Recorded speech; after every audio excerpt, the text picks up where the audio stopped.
this feeling inside. I'm not one of those who...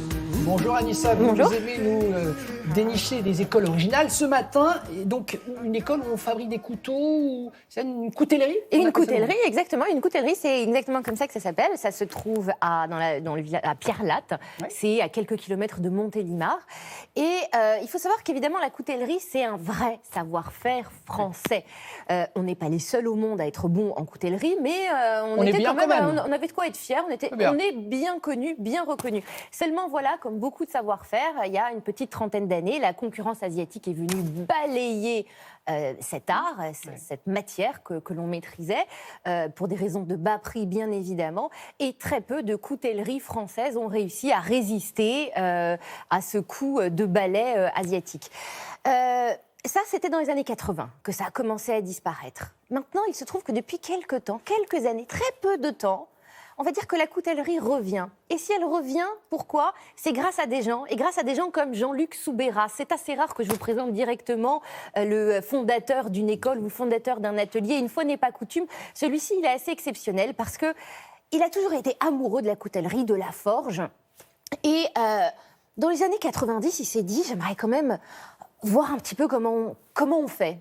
Et puis dans les années 2000, il s'est dit, ok, je plaque tout et je m'y mets. Et il a fondé son atelier. Il s'est d'abord mis lui-même et il a fini par fonder son atelier parce que son objectif avant tout est de transmettre. Ce que vous allez voir, c'est bien plus qu'une école. C'est vraiment, c'est un atelier d'amoureux, de passionnés et où le maître mot, c'est transmission et plaisir. Je vous propose de découvrir cela tout de suite.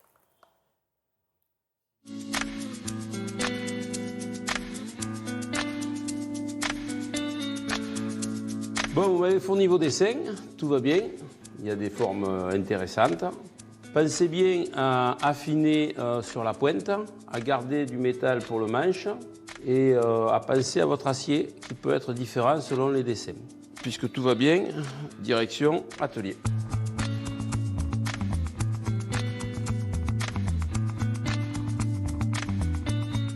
L'atelier de formation ici a été fondé en 2008.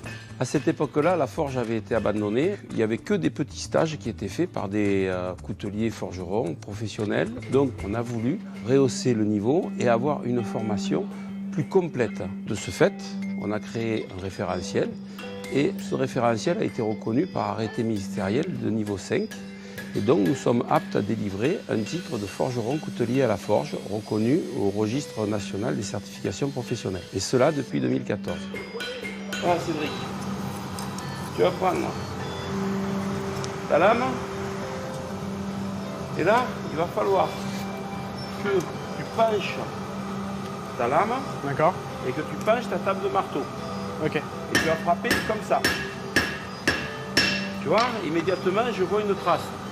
Et là, en repoussant le métal sur l'arrière, on va tourner la lame.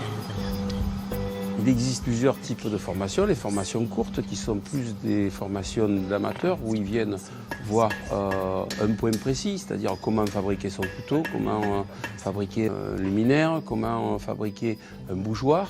Et puis, il y a la formation complète qui, elle, va durer 12 semaines. La trempe va faire que les cristallisations d'acier vont devenir très solides et très costauds. Et pour ça, il faut qu'il y ait plus de 0,5% de carbone dans l'acier. Les différentes étapes du couteau vont être effectivement la forme, les différents types de montage. Ça va être aussi les différentes phases thermiques qui vont durcir le couteau, puis le polissage et la finition du couteau. Le profil des stagiaires est vraiment très large, puisque en âge, on part de 18 ans à 72. On a aussi bien des docteurs que des ouvriers, que des informaticiens, que des dessinateurs. Réfléchis toujours à comment tu tiens ta tenaille, d'accord? Le point commun de tous ces gens, c'est d'abord une passion. La forge, c'est une passion. On a souvent tendance à dire que la forge est une maladie à accoutumance. C'est-à-dire une fois qu'on y a mis le nez dedans, on n'arrive plus à s'en dépêtrer et on continue, et on continue, et on continue. tous ces jeunes diplômés, Anissa, ils font quoi une fois qu'ils ont leur diplôme en poche? Eh bien, croyez-moi qu'ils travaillent, et même ils travaillent beaucoup, beaucoup, beaucoup. D'abord, c'était des rencontres formidables, ils sont tous d'une gentillesse.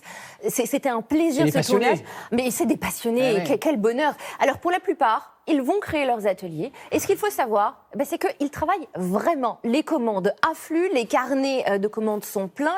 Parfois, ils sont même obligés de refuser des commandes.